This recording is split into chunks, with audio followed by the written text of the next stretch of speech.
आप सभी श्रोता मित्रों को हार्दिक नमस्कार। प्रस्तुत है मेहरुन्निसा परवेज़ जी द्वारा लिखित कहानी सूखी बयड़ी। फागुन का महीना समाप्त हो चुका था और चैत लग चुका था। खेतों में गेहूं की बालियों के लटकते लंबे लंबे झुमके बड़े अच्छे लग रहे थे। गेहूं के दानों में अभी भी थोड़ी कसर बाकी थी, उनमें कच्चा दूध भरा था। गेहूं की महक सारे वातावरण में बसी थी। ठंड जा चुकी थी, पर उसका असर अभी पूरी तरह से वातावरण से उतरा नहीं था। ठंड का आभास मिल जाता था। खेतों से हटकर थोड़ी दूर पर एक ऊंचे टीले पर नीम, जामुन और पीपल के पेड़ों के बीच नीमड़ा का अपना कच्चा घर था।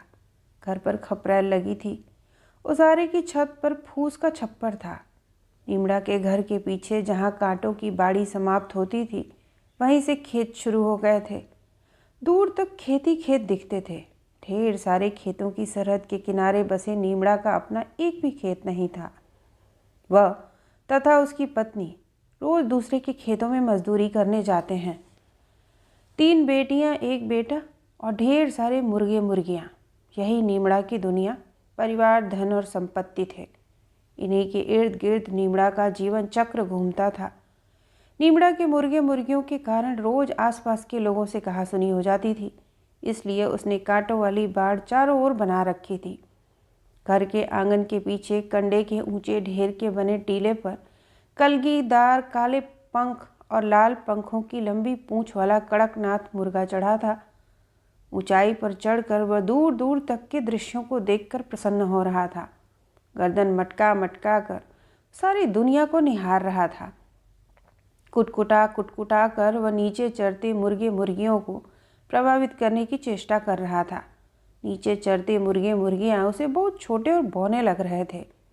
वे भी ऊंची गर्दन कर हैरानी से ऊपर चढ़े अपने साथी को देख रहे थे। वे दंग थे, उनका साथी मुर्गा आखिर इतने ऊंचे सिंहासन पर कैसे पहुंच गया। फूला लकड़ी बीनने जंगल गई थी। लकड़ी के गट्ठर के साथ वह डलिया में महुआ बीनकर लाई थी। थकान से फूला की नन्ही सुकुमार देह झुलस गई थी। रास्ते भर सोचती आई थी कि जाते ही घर में खाने को रोटी मांगेगी और दीदी को बताएगी कि महुआ पकने लगा है। जंगल में सवेरे से घूम घूम कर वह थक गई थी। घर में आकर फूला ने सबको काम में लगा देखा। माँ गोबर से घर लीप रही थी और थोड़ा दीदी दीवार पर फूल काढ़ते गीत गा रही थी। उसकी मीठी कोयल जैसी बोली सारे घर में गूंज रही थी। थोड़ा दीदी सच ही तो कोई कोयल है, कैसी प्यारी आवाज़ है कि थका परदेसी भी सुने तो अपनी थकान भूलकर सो जाए। थोड़ा दीदी रूप में भी कोयल जैसी ही थी। होरा दीदी सुंदर और तीखे नाक नक्श की थी। दोनों अपने अपने गुणों को पहचानती थी। फूला होरा के पास बैठकर रंग में उंगली डुबोकर अपने पैरों पर मारने लगी। ए खबरदार, रंग नाश मत करनी। होरा बोली। क्यों, बना रही है फूल, क्या कोई त्योहार है? फूला ने उत्सुकता से पूछा। त्योहार नहीं, तेरा दूल्हा तुझे देखने आने वाला है। और तेरा नहीं, तभी तो जुटी है। फूला चिढ़ गई। चुप कर, दीदी की बात पक्की करने आ रहे हैं। होरा ने धीरे से रहस्य खोला। अरे क्या सच्ची, कब आएंगे? आज सांझ को। आज फिर तो बढ़िया कुछ पकेगा नहीं। सपना देखती रहती है। होरा हंसी। घड़ा दिन खाने का सपना देखती है, भूखी मरती है। हाँ मरती हूँ, सारा दिन लकड़ी महुआ आम बटोरने में ही फिरूं। जंगल जंगल, तू तो एक दिन गई थी, बाग देखकर भाग आई थी। तो खा नहीं आता? तेरे को ही खा लेता और किसी को नहीं खाता। बाघ भी आदमी देखकर डराता है। हाँ, बाघ से तो तेरी दोस्ती है। होरा गुस्से से बोली। जरा सा काम करती है और सारा दिन फिरे है। आज संझा को मुर्गा काटेगा बापू, पर मैं अपना मुर्गा देने वाली नहीं। फूला सतर्क होते बोली। खाने को भी देखती है और मुर्गा भी नहीं देगी? चटोरी कहेगी, तू नहीं देगी तो मैं क्यों दूंगी? ठीक है, तू मत देनी, जिसकी बात पक्की हो रही वही देगी अपना कड़कनाथ मुर्गा। फूला जोर से बोली ताकि थोड़ा दीदी भी सुन ले। चोरी, मेरे कालू पर नज़र मत मार। थोड़ा दीदी मचिया पर बैठे बैठे पीछे घूम गई। उसके हाथ में मोर के पंख की डंडी थी, जिससे वह फूल काट रही थी। पिछले भगौरिया हाट से पूरे 200 रुपये जीत कर लाया था मेरा कालू। साथ हारा हुआ साथी भी लाया था न्योता खाने के वास्ते। दीदी तेरे मुर्गे पर मेरी नज़र नहीं है, ये तो फूला बोल रही थी।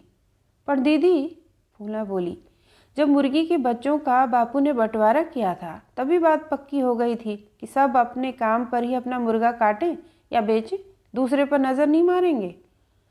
वो तो ठीक है, पर मेरे पास एक कालू है नहीं, बाकी तो सब मुर्गियां हैं। तेरे और होरा के मुर्गा अभी छोटे हैं ना, और कितने ढेर सारे हैं ना। थोड़ा दीदी गुस्से से नाक चढ़ाती बोली, पर काम तो तेरा है नहीं। होरा बोली, पर मुर्गी काटने की कोड़ दरकार है। माँ कहती है मुर्गी नहीं काटना चाहिए, वंश बढ़ाती है। मेरे को तो पाप लगेगा नहीं। चीटी बोली, मत बोल। थोड़ा दुखी होकर बोली, जाऊंगी तो अपने सारे मुर्गे मुर्गियाँ तुझे ही दे जाऊंगी नहीं। सच्ची? अरे अच्छी दीदी। फूला दौड़ कर थोड़ा की पीठ पर लद गई। हाँ, पर रिश्ता तो पक्को होने देनी। थोड़ा ने लजाते हुए कहा।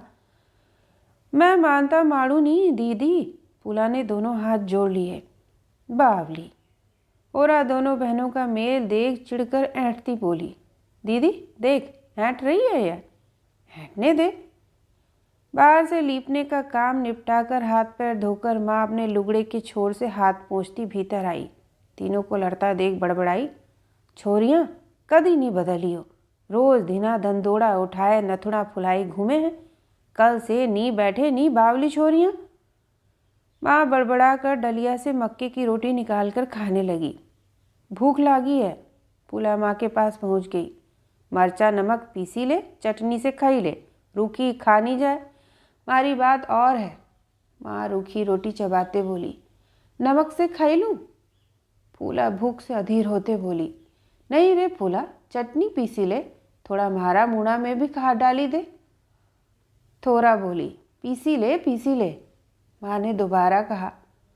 फूला हंडिया से नमक मिर्च और लहसुन निकाल कर पीसने बैठ गई। चटनी पीस कर उसने थोड़ी चटनी और रोटी होरा को दी और थोड़ा के पास बैठकर उसे खिलाने लगी, अपने भी खाने लगी। खाते खाते वह थोड़ा का बनाया सुंदर मोर देखने लगी। काफ़ी दिनों बाद घर में मेहमान आने वाला था। दिन डूबा नहीं था। माँ चूल्हे के पास बैठी भजिया के वास्ते बेसन घोल रही थी।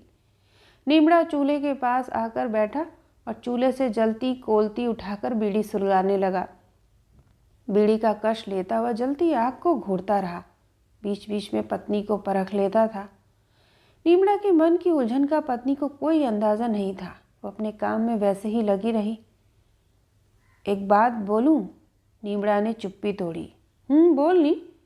वह लोग थोड़ा के वास्ते माने नहीं तो नहीं माने तो जाने दे, कौन और मिलेगा।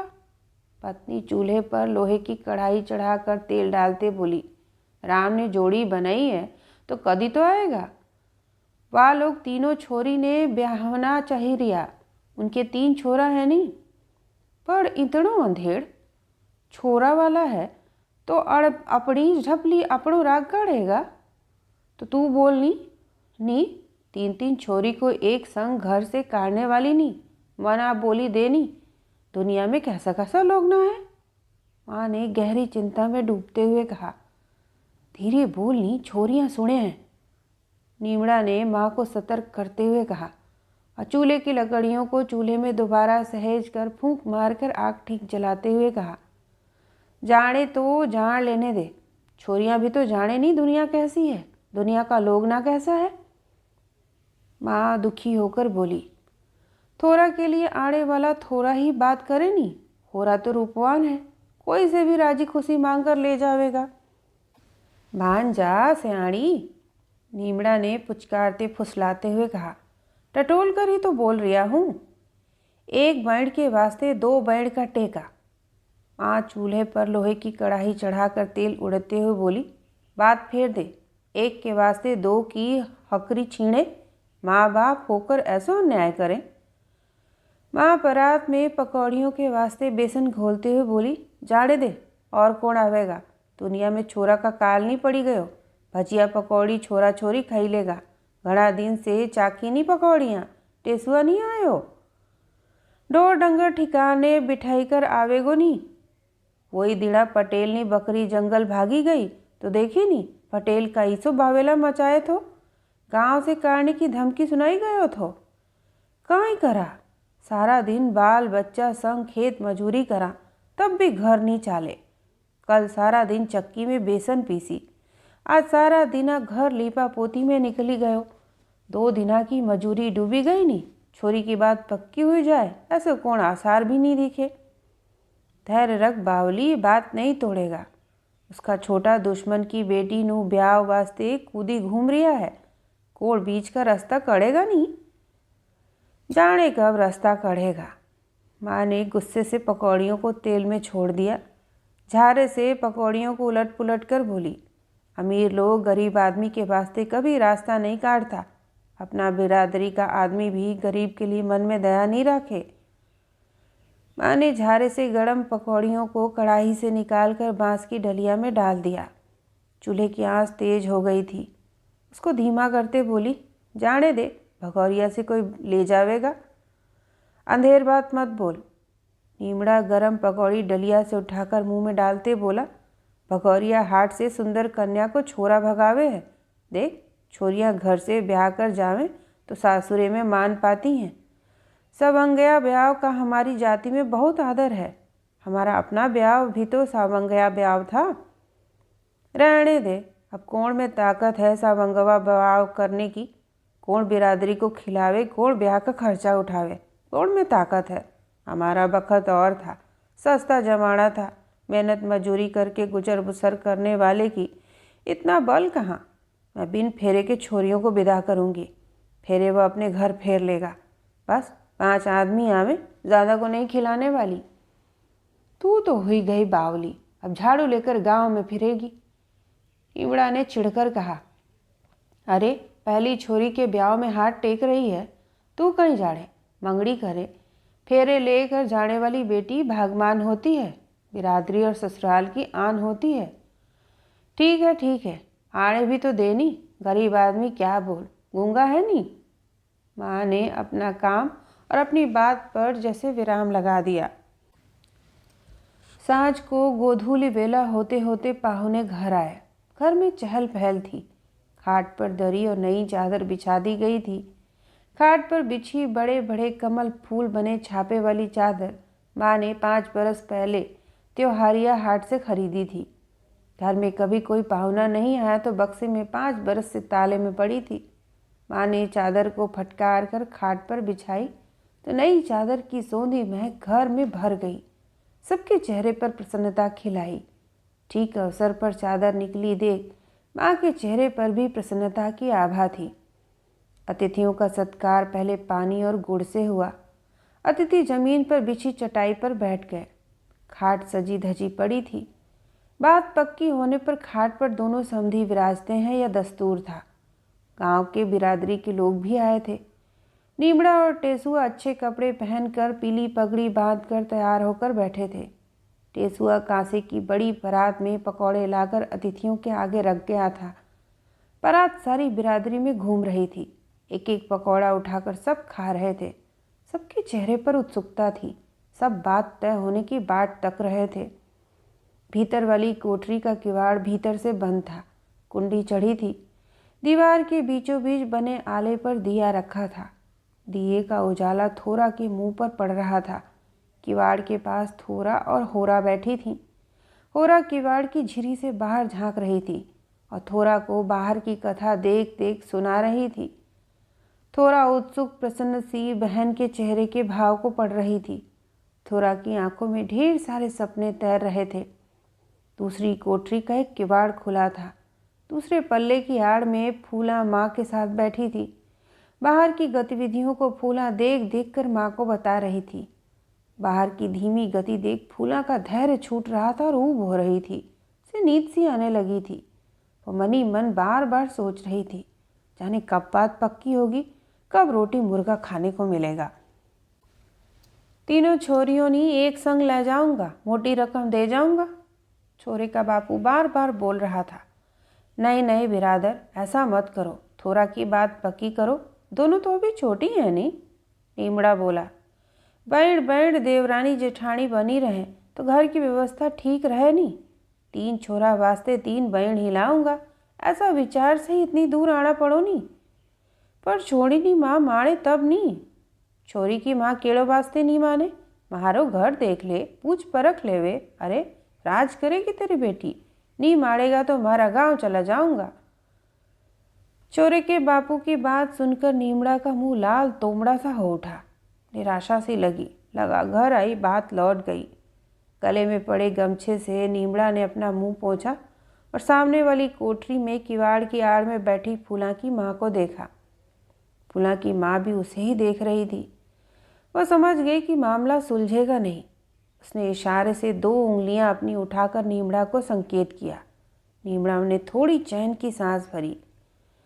ठीक है बिरादर, थोरा के संग होरा की बात पक्की करो। फूला तो अभी छोटी है, उस पर बात मत उतारो नी। नीमड़ा ठीक बोल रहा है सियान, गांव के एक व्यक्ति ने समर्थन किया।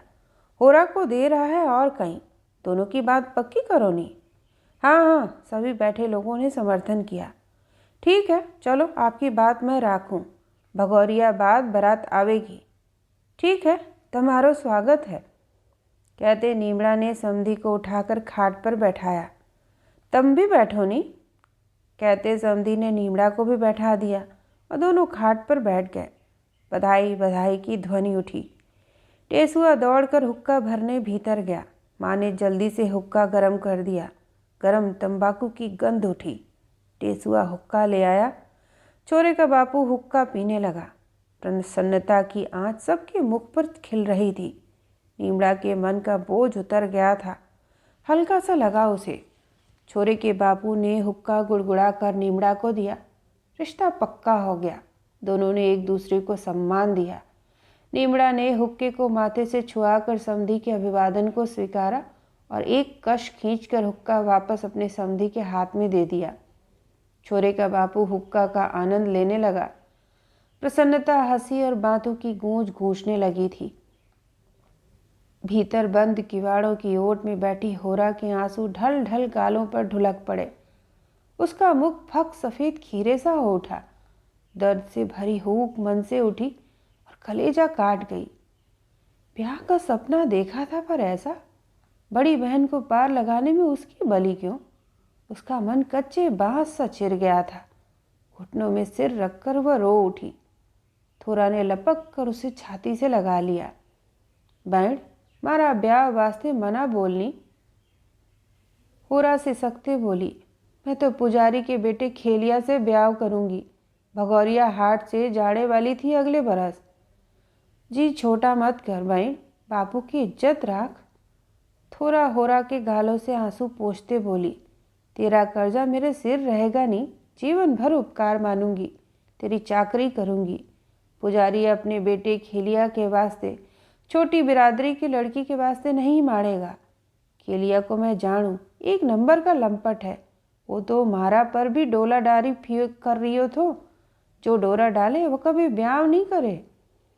बहन नहीं, मैं कहाँ रो रही, कहते होरा ने अपने आंसू पोंछ लिए और संभल कर बैठ गई। तेरे करेजे की पीर मैं जानूं, तेरे सहारे मेरी नैया पार लग जाएगी। बेटी तो गरीब बाप के वास्ते भारी गठरी होए नहीं, न ढोए जाए न उठाए जाए। फूला दोनों कोठरियों के बीच बनी बिना कपाट वाली खिड़की से जैसे ही द्वार से कूदकर आ गई थी। फूला हक्की बक्की सी थी। उसका भोला नन्हा सा मुख सिटपिटाया सा था। आंखों में भय था। उसके चेहरे पर वैसा ही भाव था जैसे कसाई बाड़े की ढेर बकरियों में से जो अचानक कटते कटते रह जाती है। अपने बच जाने की प्रसन्नता थी। अचानक मिली इस प्रसन्नता पर जैसे उसे स्वयं विश्वास नहीं हो रहा था। फूला समझ नहीं पा रही थी कि रोए या हंसे। होरा और थोरा को आपस में घुलते मिलते और रोते सहमी सी वो देखती रही। सुख और दुख दोनों के भाव एक साथ उसके चेहरे पर थे। माँ की आंखों में भी आंसू भरे थे। बेटी का रिश्ता पक्का हो गया था। इसकी खुशी थी, पर एक साथ 2 छोरियां चली जाएंगी इसका दुख था। अभी से घर की छत पर सूनापन उतरने लगा था। फूला पानी ले आ, बाहर से बापू की हाँक सुनाई दी। फूला झट वापस खिड़की से कूदकर माँ के पास गई। पानी का कसेला उठाकर बाहर जाने लगी कि माँ ने हाथ पकड़कर उसे रोक दिया। फूला सहमी सी दीवार के कोने में चिपक कर बैठ गई। से लगा जैसे एक अनहोनी टल गई। अभी वह बाहर जाती तो लोग उसे पकड़कर बलि चढ़ा देते। टेसुआ, माँ ने हाँक लगाई, आकर पानी ले जा। टेसुआ भीतर आया और पानी लेकर बाहर गया। बाहर लोग ताड़ी शराब पी रहे थे, घड़े पर घड़े खाली हो रहे थे। टेसुआ सबके वास्ते रोटी मुर्गा परोस कर ले जाता रहा। हंसी ठट्ठे से सारा घर गूंज रहा था। माँ, दोनों दीदी चली जाएंगी ब्याह बाद? फूला ने पूछा। बेटी के भाग्य रोपा कहीं डले, फसल कहीं उगे नहीं। माँ ने थाली परोस कर फूला की ओर बढ़ा दी। ले खाई ले, नहीं तो भूखी सो जावेगी। गल्ला मंडी में रात से आई बैलगाड़ियों का पड़ाव पड़ा था। ढेरों बैलगाड़ियां अनाज से लदी खड़ी थीं। सब ने अपने अपने बैल खोल लिए थे। बैल चारा खाकर सुस्ता रहे थे। बैलगाड़ियों का मेला सा लगा था। सब ने अपनी अपनी लालटेन सुलगा ली थी। लालटेन बैलगाड़ियों के छप्पर के खूंटे से टंगी थी। जिधर देखो उधर जलती लालटेन ही लालटेन दिख रही थी। बड़ा सुंदर सा दृश्य लग रहा था। चांद हंसिया के आकार में आकाश पर उग आया था। सब गाड़ीवानों ने कंडे सुलगा लिए थे। कंडों पर बाटी और भरता तैयार हो रहा था। जगह जगह कंडे के अलाव सुलग रहे थे, जिन पर 8-10 आदमियों की टोली में लोग अपना रात का भोजन बाटी और भरता बना रहे थे। पकती बाटी की सौंधी सुगंध बड़ी अच्छी लग रही थी। कोई हुक्का गुड़गड़ा रहा था, कोई बीड़ी का सुट्टा खींच रहा था, कोई गीत गा रहा था। रात को मंडी पूरी तरह मेले में बदल जाती है। सारी रात का रत जगा था, जागरण था। माल की देखा भाली के लिए लोग जागते थे, इसलिए रात भर रौनक बनी रहती थी।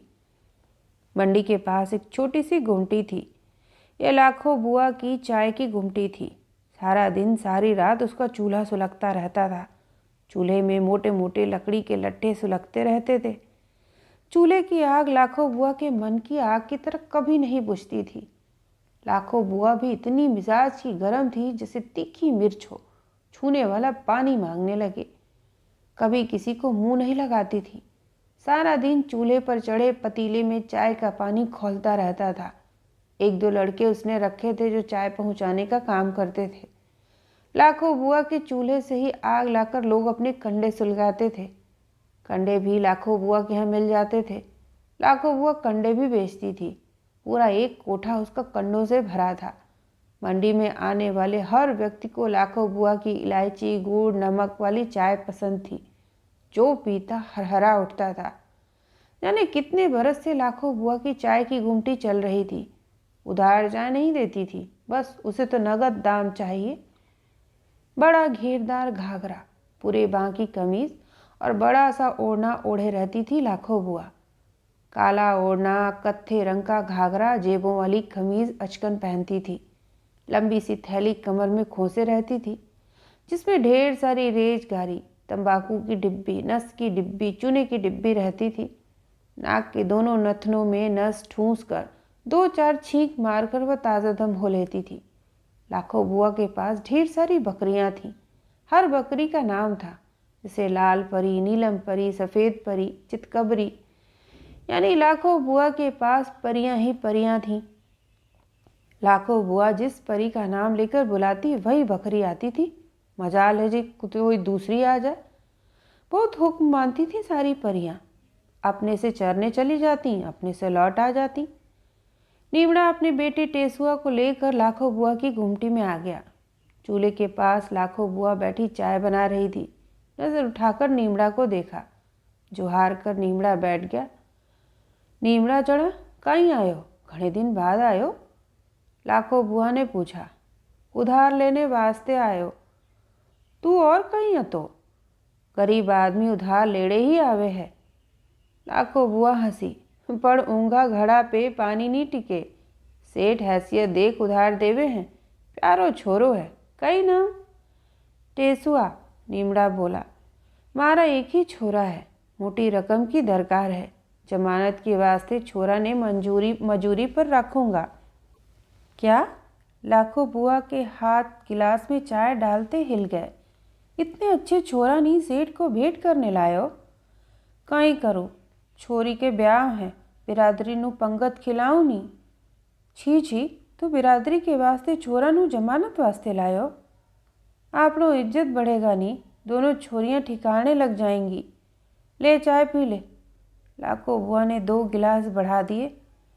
रहने दो, अभी दरकार नहीं। नीमड़ा संकोच से बोला, रोटी बंधी है, खाकर यहीं कोने में पड़े रहेंगे। पी ले, दाम नहीं चाहिए। लाखो बुआ बोली, जो अपनों छोरो जमानत पर आखे उससे दाम लेने वाली लाखो बुआ नहीं है। नीमड़ा ने हाथ बढ़ाकर चाय के गिलास ले लिए और एक टेसुआ को दिया। लाखो बुआ को गदगद होकर देखा और चाय सुड़कने लगा। लाखो बुआ उठकर बाहर गए और खाट पर लेटकर ऊपर आकाश पर टंगे चांद को देखने लगी। जाने रात हाथ में हंसियां लेकर वह कहाँ जा रही थी। कोठे के भीतर बकरियों का मिनमिनाना सुनाई देता रहा। बाहर गाड़ी वालों की चिल्ल पों मची थी। नीमड़ा धरती पर लेट गया। सोचने लगा, सारी दुनिया व्यापार करने निकली है। किसी के पास ज्वार है, किसी के पास कपास, किसी के पास तुअर सोयाबीन है और किसी के पास बेटा है। अपने अपने तरह के लोग जुटे थे मंडी में। सबकी अपनी फसल, अपनी आवश्यकता थी। रात गहरी होती जा रही थी। सन्नाटा भाएं भाएं करके दानव की तरह बढ़ रहा था। दूर से किसी गाड़ीवान का गाया गीत हवा के साथ बहता आ रहा था। गीत के बोल सुनकर सब एकाएक चुप हो गए। कुछ सो गए थे, कुछ सोने का ढोंग कर रहे थे। संगी कदी मिलेगा रे, कांस फूले फागुन रे, पीर टीसे करेजे रे, अब के बरस अयो भगौरिया हाट रे, पूछे काई खरीदो हाटा में, बोल बिन मोल खरीदे पूनम, नो जवा चांद रे। बाग तहसील की गल्ला मंडी के नुक्कड़ पर सेठ दांगीलाल की गल्ले की आढ़त की थोक दुकान थी, जहाँ किसानों से अनाज खरीदा जाता था। आसपास के गांव के किसान दूर दूर गांव से बैलगाड़ियों में अनाज भरकर बेचने आते थे। सेठ दांगीलाल की दुकान पर 12 महीने बाहर छाई रहती थी। सेठ दांगीलाल भले मोल कम लगाता हो, पर रकम चुकता नकदी देता था, उधारी नहीं रखता था। यही बात किसानों के फायदे की थी और उन्हें पसंद थी। हाट बाजार का फुटकर माल भी उसी के आदमी खरीदते थे। पूरी गल्ला मंडी पर सेठ दांगीलाल का ही अधिकार और राज चलता था। रात से ही गाड़ियां आकर ठिकाने पर लग जाती थीं। भूंसार से ही सेठ के आदमी गाड़ीवान को नंबर बांट देता था। जिसकी गाड़ी पहले होती उसे नंबर पहले मिल जाता। इसलिए लोग रात में ही आकर पड़ाव डाल देते। नंबर से ही गाड़ीवान की हाँक लगती थी। सेठ दांगीलाल सुबह घर से पूजा पाठ करके चलते थे। उनके हाथ में एक थैला रहता था जिसमें पाव आध किलो शक्कर रहती। रास्ते में चींटियों के डेरे दिखते, उसमें डालते चलते। जो शक्कर बच जाती उसे लौटते में डाल देते थे। सेठ दांगीलाल धार्मिक आदमी थे। उनकी इस आस्था और धार्मिकता की बात दूर दूर तक फैली थी, जिसे सब जानते थे। दुकान से घर मुश्किल से फरलांग भर की दूरी पर था, पर उन्हें दुकान पहुंचते पहुंचते 1 घंटा के लगभग लग जाता। श्लोक रटते, भजन गाते गाते वह शक्कर डालते थे। दुकान पर पहुंचकर वह किसी से नहीं बोलते थे तथा किसी का अभिवादन नहीं स्वीकारते थे। किसी की तरफ मुंह उठाकर देखते भी नहीं थे। सीधे अपनी गद्दी पर पहुंचते, जहाँ बड़ी सी थाली में आरती का सामान रखा होता। फूल, अगरबत्ती, चंदन, धूप आदि। गद्दी के पीछे वाली दीवार पर सभी भगवान के चित्र लगे थे। भगवान की आरती उतारते, आरती गाते, अगरबत्ती, चंदन, दिया जलाकर नमन करते। फिर गद्दी पर आंख मूंद कर बैठते। आंखें खोलकर सबसे पहले बही खाते को छूते, उसे देखते, तब अभिवादन स्वीकार करते। इस दिनचर्या से सभी परिचित थे, इसलिए सब हाथ जोड़े चुपचाप खड़े रहते थे। गद्दी पर बैठते ही मुनीम जी बही खाता आगे सरका देते। मुनीम जी, आज के बाजार भाव? आँख खोलते ही सेठ दांगीलाल मुनीम से पूछते। प्रणाम सेठ जी, मुनीम बोलते। मिर्च, तुअर, तेज, मूंगफली, कपास कम, तुअर कम आई है। मुनीम जी, तुअर बरस पीछे उतरती जान पड़े, पहले तो तुअर बहुत आती थी। सेठ जी, तुअर अब कौन किसान लगाता है, अब तो सोयाबीन को जमाना है। राम राम मुनीम जी। सेठ दांगीलाल ने बुरा सा मुंह बनाया। न तो ई को तेल मुंह में रखो जाए, नी ई का चारा ढोर डंगर खाए, फिर काई वास्ते यह फसल करे है किसान। सेठ जी, किसान को तो अच्छी रकम मिल जानी चाहिए, सोयाबीन विदेश जाता है। मुनीम जी ने बही खाते का पन्ना खोलकर पहले दिन का हिसाब दिखाते हुए कहा। जानू जानू, मैं सब जानू मुनीम जी। सेठ दागी लाल ने कोट के ऊपर वाली जेब से चश्मा निकाल कर चढ़ाते हुए कहा। विदेश की गाय खाती है और घर की भूखी रहती है। यह कल की बिक्री इतनी कम क्यों लिखी है? माल अभी बाहर गया है, गोदाम में नहीं गया, चढ़ाया नहीं था। मुनीम जी ने घबरा कर अपनी छोटी छोटी आंखों को मिचमिचाते हुए कहा। किसान को समझाओ नहीं कि तुअर बोए। सेठ जी ने अपने मिजाज को ठंडा करते कहा। समझाने से कौन मानने वाला है, किसान को तो बस खड़ी रकम चाहिए। इंदौर से कौन फोन वोन? सेठ जी ने पूछा। अभी फोन नहीं आया है, तो पता करो नहीं इंदौर भाव। सेठ जी ने तेज आंखों से मुनीम जी को घूरा और गले की रुद्राक्ष की माला को माथे से लगाया। मुनीम जी वापस बही खाता लेकर गद्दी पर बैठ गए।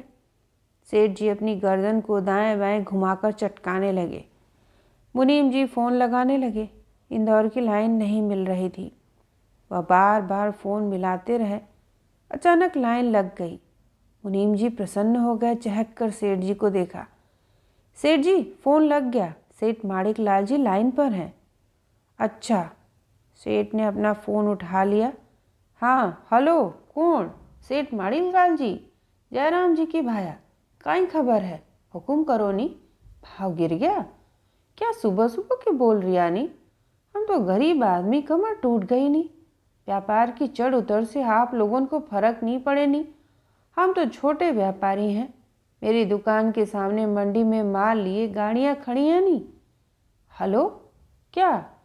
गरीब आदमी मारा जाएगा नी? सामने त्योहारिया हाट है, भगौरिया है। ये लोग को तो यही टाइम रकम की दरकार है नी। इस पखवाड़े भाव चढ़ने की उम्मीद दिखे तो बोलो, माल खरीदूं। नहीं भाया, दोनों बात नहीं। हेलो, ठीक, रात को बात कर लेवेंगे।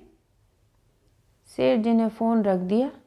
सेठ की नज़र बाजार भाव पर थी और सबकी नज़र सेठ जी के चेहरे के भाव पर थी। सेठ जी बेचैनी में अपनी उंगलियां चला रहे थे। क्या खबर सेठ जी? मुनीम जी ने चुप्पी तोड़ी। खबर कोई अच्छे रहे हैं। सेठ जी ने सिर की टोपी उतार कर सिर सहलाकर वापस टोपी बैठा दी। भाव गिर गया बता रिया है अपनो सेठ माणिक लाल।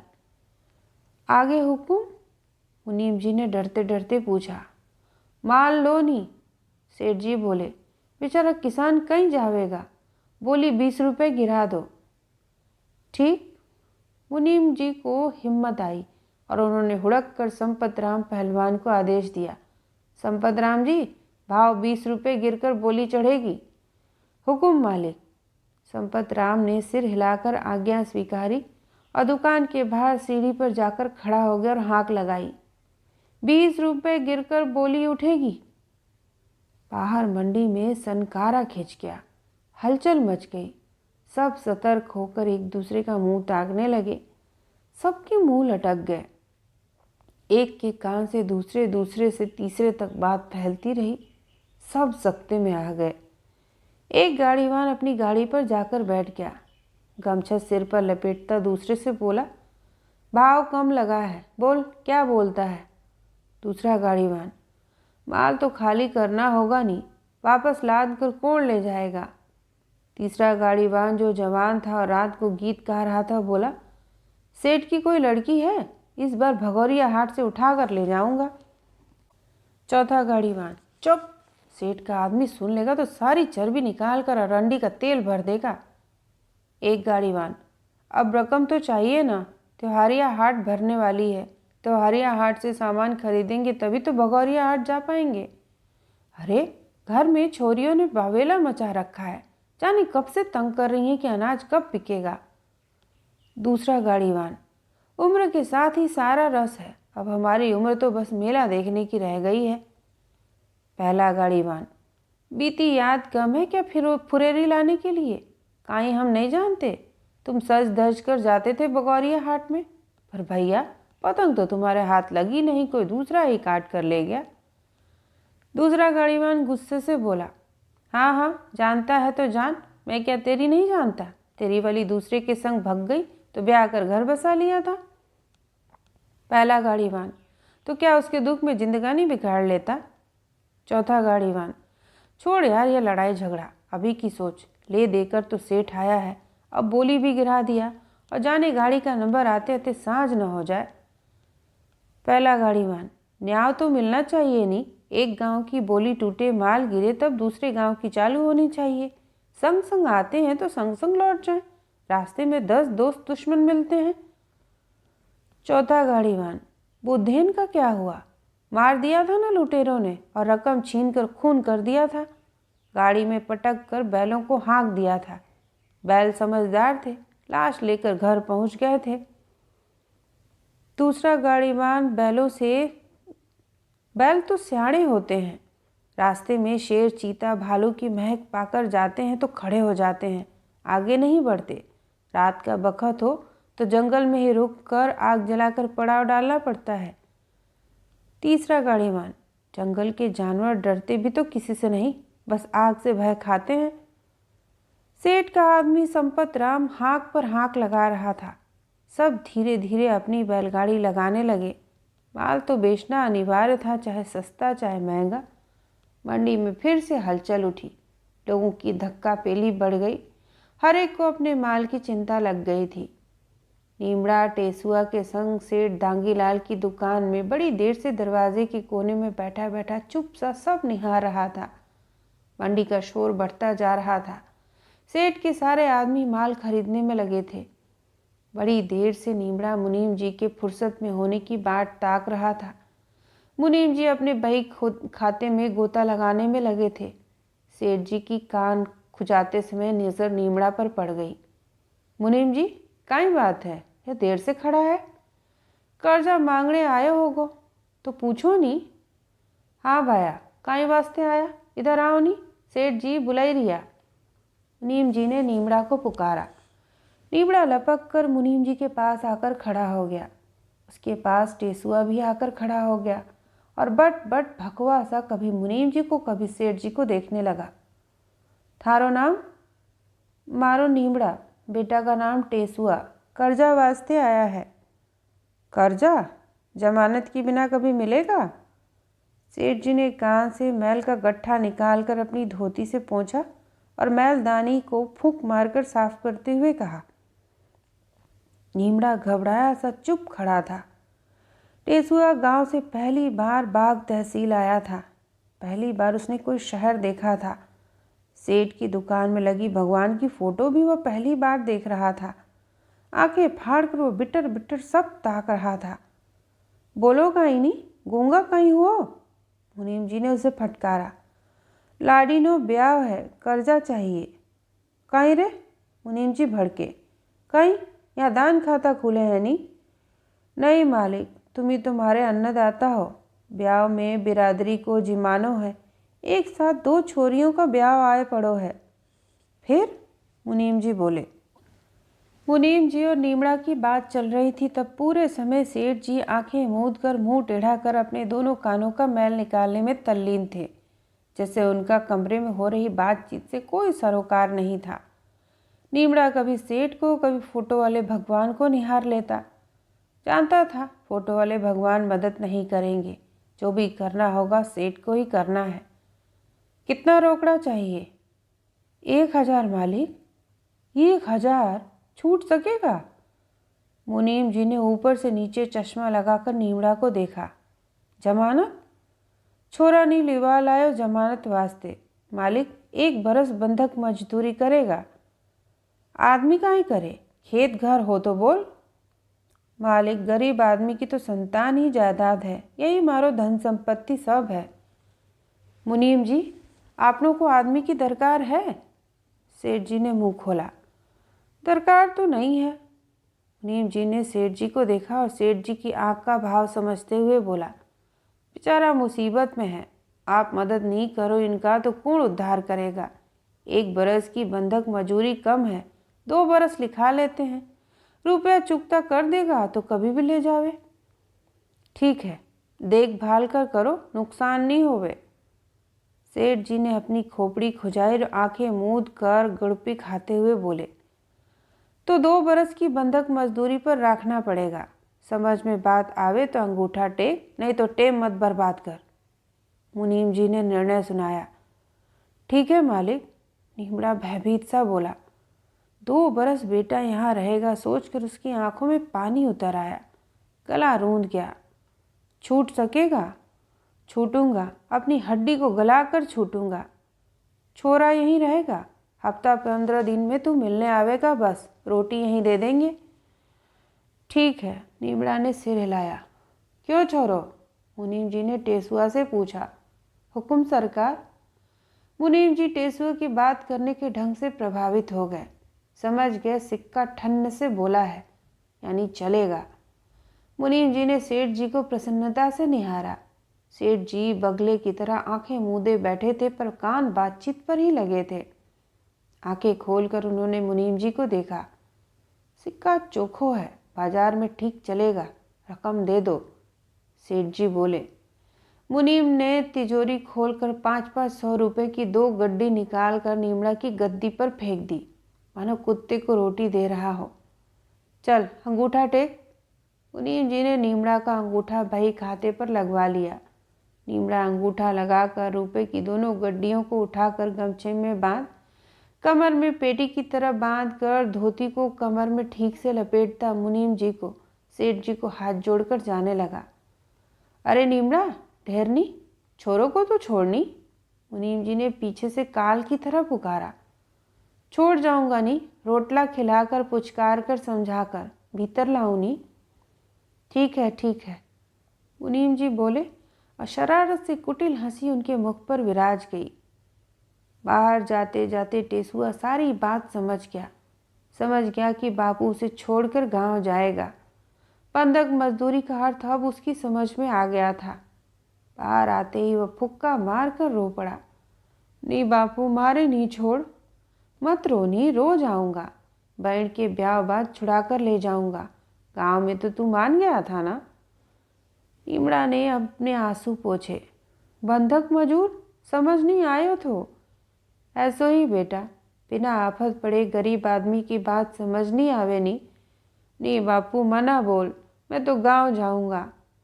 रुकी जा मेरे लाल, छोरियन के ब्याह बाद में खुद नहीं राखूं। नीमड़ा ने पोटली से मक्के की रोटी निकाली और टेसुआ को खिलाते बोला, ले खाई ले, चुप हो जा। रोटी चबाते समय टेसुआ का भय थोड़ा कम हुआ।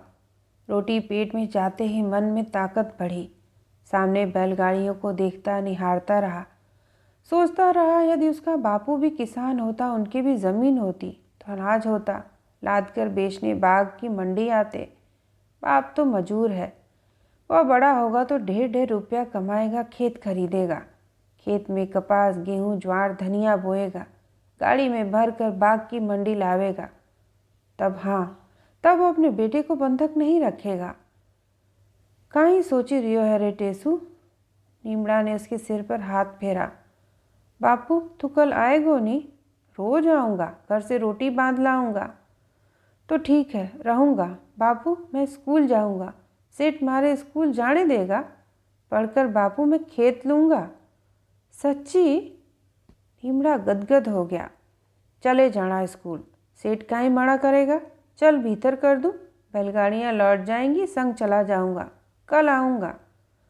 तू जा बापू, मैं मुनीम के पास अपने जाऊँगा। अरे तू तो सियाना हो गया रे, बेटा के लिए दुनिया रोए, यही वास्ते तो रोए, बेटा बाप का बोझा ढोए। नीमड़ा ने प्रसन्नता से अपनी आंखें पोंछी और आगे बढ़ गया। टेसुआ जाते बापू को देखता रहा। उसका कलेजा मुंह को आया, पर उसने हाथ मुंह पर रखकर रुलाई रोक ली। नीमड़ा पलट पलट कर बेटे को देखता रहा और आंखें पोंछता रहा।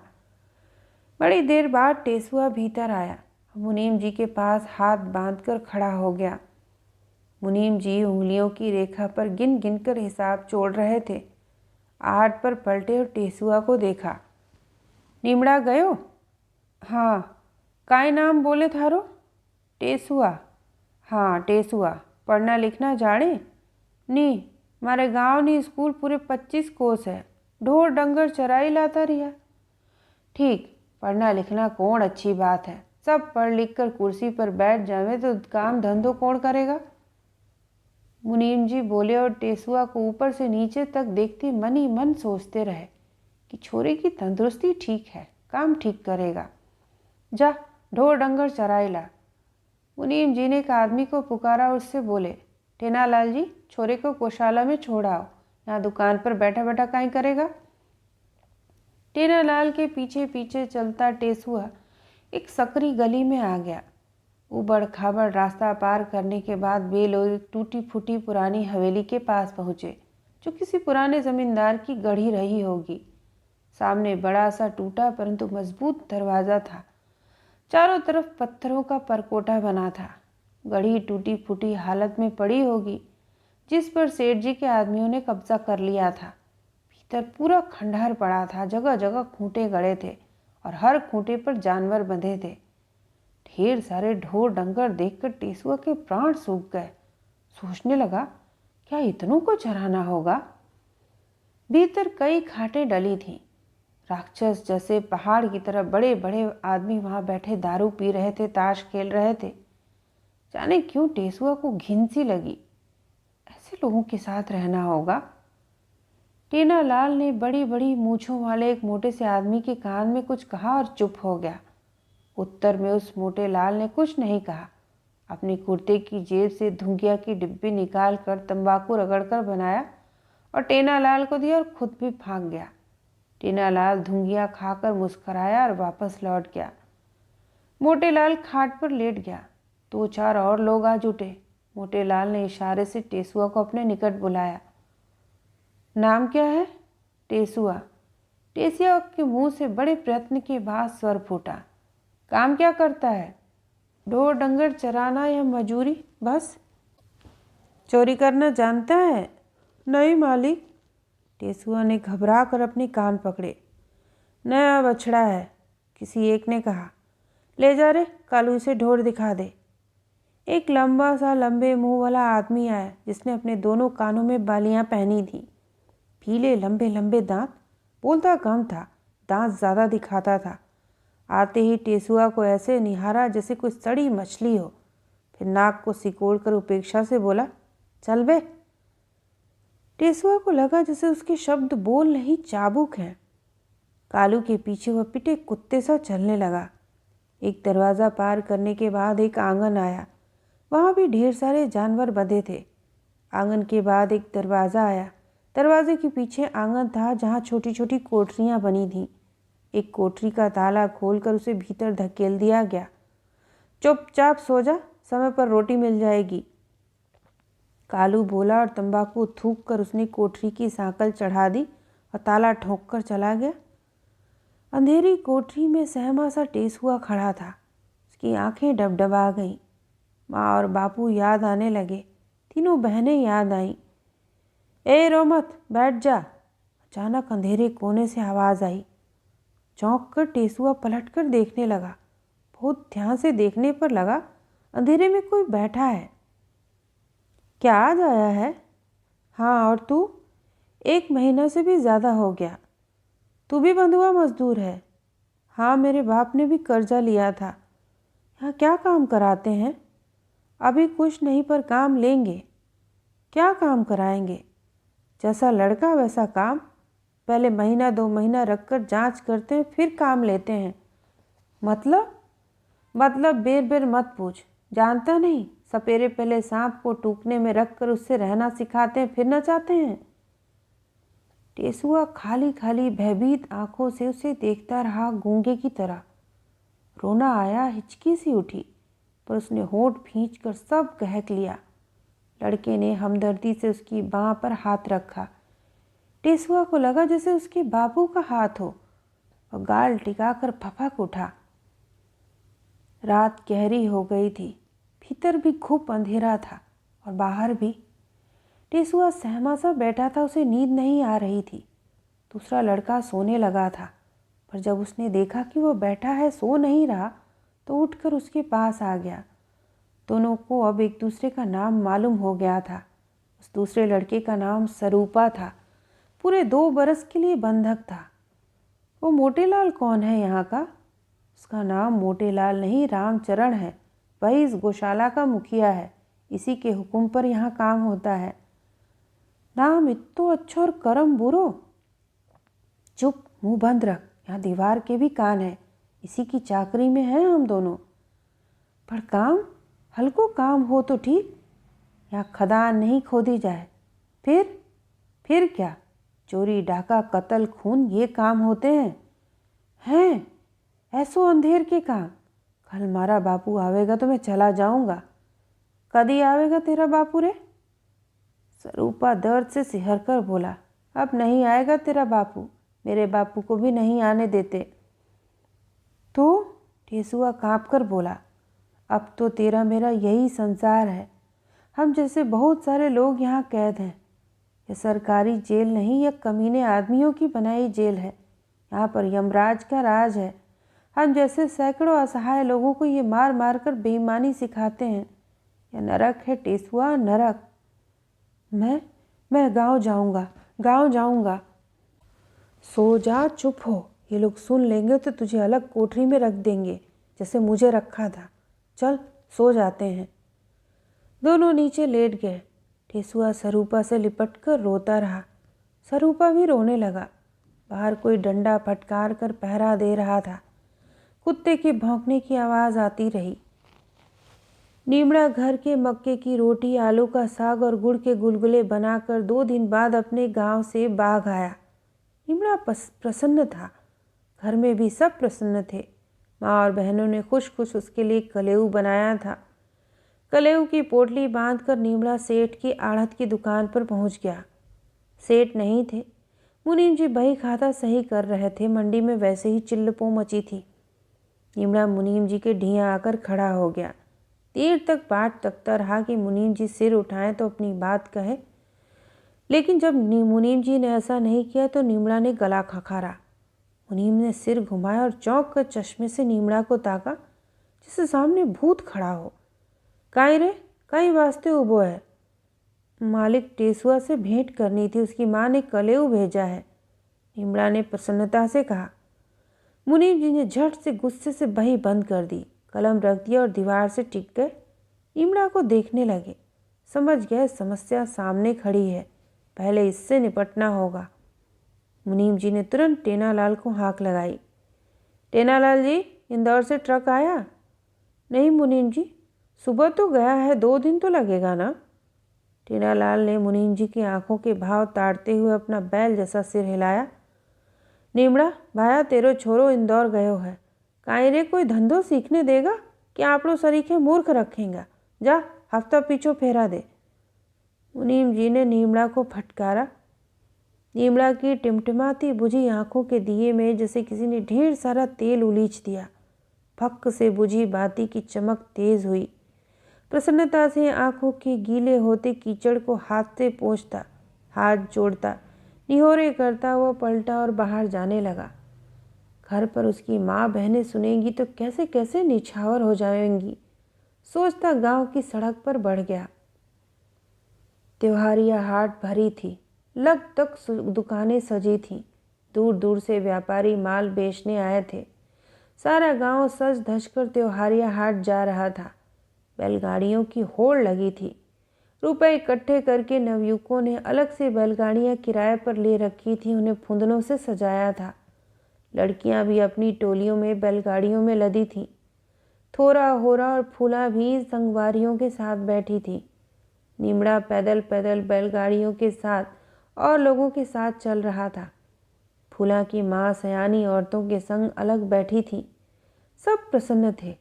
चेहरे पर प्रसन्नता की धूप खिली थी। नीमड़ा को बार बार टेसुआ की याद आ रही थी। पिछले बरस वह भी संग था। लड़कों के बीच गुलाबी साफा बांध कर कैसा सज रहा था। जाने इंदौर से कब लौटेगा, ब्याह में सीट आने देगा या नहीं। धंधे वाले आदमी को छेड़ना ठीक नहीं। एक दिन टेसुआ भी बड़ा आदमी बन जावेगा, तब सारे दुख टल जावेंगे। अपने को टटोल टटोल कर वह बहला रहा था। ठंडी आ भरकर उसने सोचा, जाने कब आवेगा मेरा टेसुआ। बैलगाड़ियों में लड़कियां आपस में पहेलियां पूछ रही थीं। सबका ध्यान पहेलियों के रहस्य को खोजने में लगा था। बैलगाड़ी हिचकोले खाते चल रही थी। दुई बैल एक फाटू चावे, थोरा ने पूछा। गाड़ी को चाका, एक लड़की ने कहा। हाँ, दुई भाई एक चांद रहे पर मिले नहीं, होरा ने पूछा। सब गंभीर विचार में डूब गए। आकाश नहीं तो बहन बोलूं, फूला धीरे से फुसफुसाई। चुप, होरा ने धमकाया। सभी लोग अपनी अपनी तरह से प्रसन्न थे। धीरे धीरे हाट की चिल्ल पों सुनाई पड़ने लगी। सबकी प्रसन्नता दोगुनी हो गई। सब आगे पहुंचने के चक्कर में अपनी अपनी बैलगाड़ियों को तेज कर रहे थे। हाट ठसाठस लगी थी। कोलाहल से कान फट रहे थे। कपड़ा, कंघा, काजल, आईना, चूड़ी, बिंदी, तेल, गुड़, नारियल, बताशा, लाई, चना, महुआ, गोटा किनारी, गुलाल, रंग, किराना, घाघरा, चोली, गीलट, चांदी के गहने, बर्तन आदि की दुकानें लगी थीं। हाट में क्या नहीं बिक रहा था। दुकानों की सजावट देखते ही बनती थी। खोमचे वाले अलग बैठे थे, पान की दुकानें अलग लगी थीं। थोरा के साथ आई लड़कियों की टोली गोदने की दुकान पर ठहर गई थी। कई लोग गोदना गुदवा रहे थे। उत्सुकता से देखने वालों की भीड़ थी। सी सी की पीड़ा भरी चित्कार गूंज रही थी। गोदनी बुआ ने नज़र उठाकर लड़कियों को देखा और मुस्कराकर बोली, आ गोदना गुदवा ले। बहन तू नाम गुदवा लेनी, होरा बोली। कौन का? जीजा का? हाटरी? थोरा लजा गई। अगली बरस जोड़े से आकर नाम लिखवाना। आ अभी मोर काट देती हूँ। ठीक, ले बुआ काट दे, थोरा ने लजाकर कहा। थोरा बैठ गई। थोरा की बाह पर कांटा चलने लगा। थोरा ने पीड़ा से अपनी आंखें बंद कर ली। पीड़ा उसकी आंखों से बहने लगी। होरा तू भी कड़वा ले, सरसों फूल ठोड़ी पर कड़वा ले, थोरा ने होरा से कहा। दुखेगा बहन? होरा सहम कर पीछे हटी। देख थोड़ा तो दुखेगा री, पर तेरे चांद से मुखड़े पर सरसों फूल खूब फबेंगे। थोरा ने जिद से उसे खींचा। हाँ री कड़वा ले। सब पीछे पड़ गए। थोरा ने लपक कर होरा को पकड़ लिया और अपनी गोद में सिर रखकर लिटा लिया और उसे पकड़े रही। होरा कष्ट से चिल्लाने लगी, रोने लगी। लड़कों का टोला सड़क पर चलता रुककर नाटक देखने लगा। सब उन्हें भगाने लगे।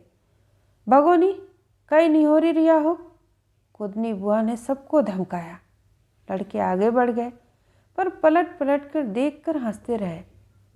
थोरा की पीठ से टिक कर बैठी फूला तंग आ गई थी। उसका मन झूले में चढ़ने का था। वह ऊब कर बोली, बहन चरखी फूल ले दे। धीरज लेनी, थोरा ने धमकाया। सामने आड़ कर ले, गोदनी बुआ ने बांस पर कपड़ा डालने को कहा। एक लड़की ने बांस पर कपड़ा डाल दिया। ब्याह होने को है तो पैर की पिंडलियों पर मोर कढ़वा ले, गोदनी बुआ ने थोरा से कहा। कोई नहीं, थोरा लजा गई। बहन माँ बाबू को ठूंठ नहीं, फूला चिल्लाई। ठहर नहीं, सामान खरीद रहा होगा, चुप बैठ, थोरा ने फिर फूला को धमकाया। गोदनी बुआ ने पहले मीठा तेल लगाया, फिर काजल चुपड़ा, फिर आग के कांटे से गोदने लगी। थोरा ने कनपटी पर चिरत्या और कलाई पर मोर बनवाए थे। होरा ने ठोड़ी पर सरसों फूल बनवाए। गोदना तो गहना से बढ़कर है, मरने पर संग जाता है। जिस छोरी के जितना गोदना होगा उतना उसे सासुरे समान सम्मान मिले है। देख अब कैसी सज रही है। काहे से मरती हो बुआ? एक ने पूछा। मैं तो काली स्याही से गोदा बनाती हूँ। घी के दीपक की कालिख और हरे बेल की पत्तियों का रस और बेल की गोंद को मिलाकर स्याही बनाती हूँ। सूखे आग के कांटे से गोदती हूँ। मेरे हाथ का गोदना कभी नहीं पकता। सभी मारे से गुदवाते हैं। कितना रुपया पा जाती हो बुआ? रुपया, पैसा, कपड़ा, अनाज सब पा जाती हूँ। अब शहरी मशीन वालों ने धंधा मंदा कर दिया, नहीं तो मेरे बंधे घर और गांव थे। बहुत अच्छा गोदती हो। छोरी, गोदना गुदवाने से रोग भूत बुरी आत्मा नहीं लगती। हमारे समय में तो जब तक गोदना नहीं गुदता था तब तक रसोई नहीं छुआते थे, लड़की को पवित्र नहीं मानते थे, ब्याह नहीं होता था। अरे सच बुआ? और क्या, ला अब मेरे रुपए। दिन ढले पर सब प्रसन्न हो हाट से लौटे। लड़के हाट से खरीदी टोपियां लगाए बांसुरी बजा रहे थे। लड़कियां और औरतें अपना अपना सामान दिखा दिखा कर चहक रही थीं। पलाश के फूलों से पहाड़ियां जंगल सज गए थे। फागुन मास की बयार चलने लगी थी। पके महुए की गंध, पके गेहूं और धनिए की गंध लिए वासंती बयार चुहल कर दी मस्ती में भरी हर द्वार को खटखटा रही थी। भगौरिया हाट लगी थी। बूढ़े जवान और बच्चे सबके चेहरे पर प्रसन्नता थी। लोग सुबह से भगौरिया हाट में जाने के लिए सज रहे थे। तीर कमान तलवार तरकश बांसुरी मुरलिया निकाल कर सब धारण कर रहे थे। गांव के वातावरण को देखकर लग रहा था जैसे युद्ध में जाने के लिए सेना सज रही हो। युवकों की नाचने वाली टोलियां अलग अलग अपनी तैयारी में लगी थीं। सारे गांव और इलाके में एक उत्सव का वातावरण था। भगौरिया की प्रसन्नता हर किसी के मुख पर विराजमान थी। नाचने वाले युवकों ने अपनी रंगीन पगड़ियों में छोटी छोटी जामुन की टहनियाँ मुकुट की तरह सजा रखी थीं। पैरों में घुंघरू बंधे थे। युवतियाँ छिप छिप कर युवकों के सौंदर्य को निरख रही थीं। सारे वातावरण में ढोल की थाप और बांसुरी के मधुर स्वर ने जादू सा कर दिया था। हर व्यक्ति मुग्ध था। गेहर टोलियों के युवकों ने तरह तरह के स्वांग रचे थे।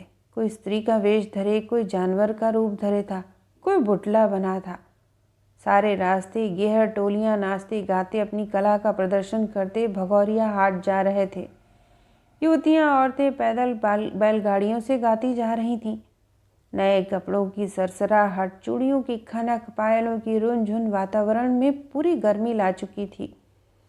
दूर दूर के गांव के लोग इकट्ठे हुए थे।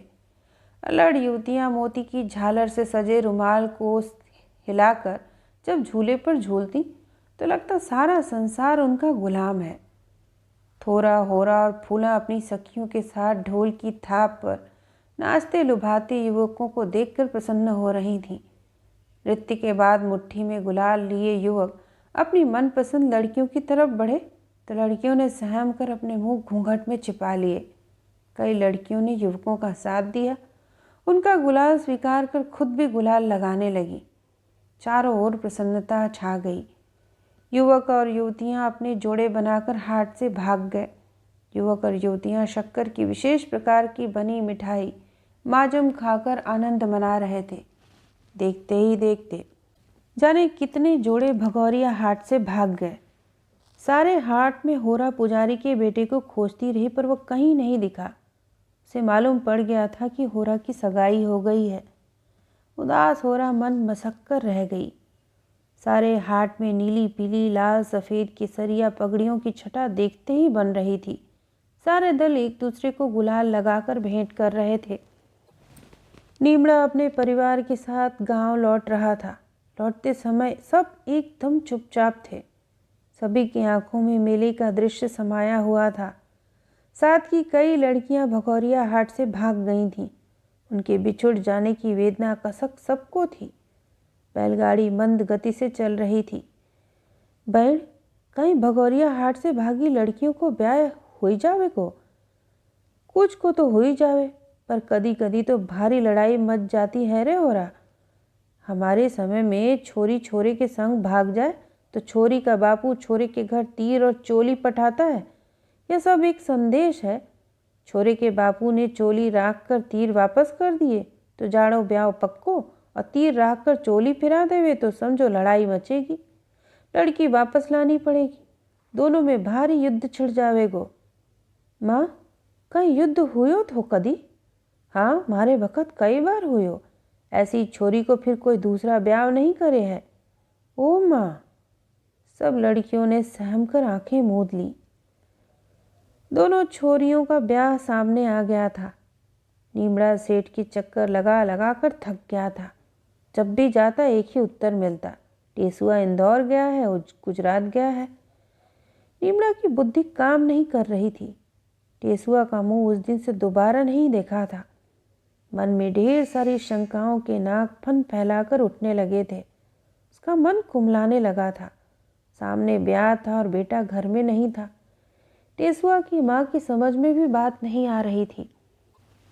टेसुआ की माँ की बात समझ नहीं आ रही थी। बेटा ब्याह में आएगा नहीं इसका भी पता नहीं था। लाड़ी का ब्याह है और छोरे का पता नहीं। बहन के ब्याह के टेसुआ को कितनी आस थी, जाने कैसे है मालिक। माँ बड़बड़ाती। नीमड़ा उत्तर नहीं दे पाता था। सिर को नीचे डालकर चुप बैठा जाता जैसे कोई ऊँघती बीमार मुर्गी हो। घर में ब्याह की तैयारियां होने लगी थीं। टेसुआ के बिना घर में उत्साह नहीं था, पर ब्याह तो सामने था, उसे निपटाना था। सावंग से भरी बैलगाड़ी नीमड़ा के द्वार पर आ खड़ी हुई थी। सारा गांव इकट्ठा हो गया था। सब समझ गए कि शादी का मुहूर्त आ गया है। सावंग की गाड़ी में लाड़ी के घर के लिए अनाज, गुड़, रुपया, लाड़ी के वास्ते गहने और कपड़े था।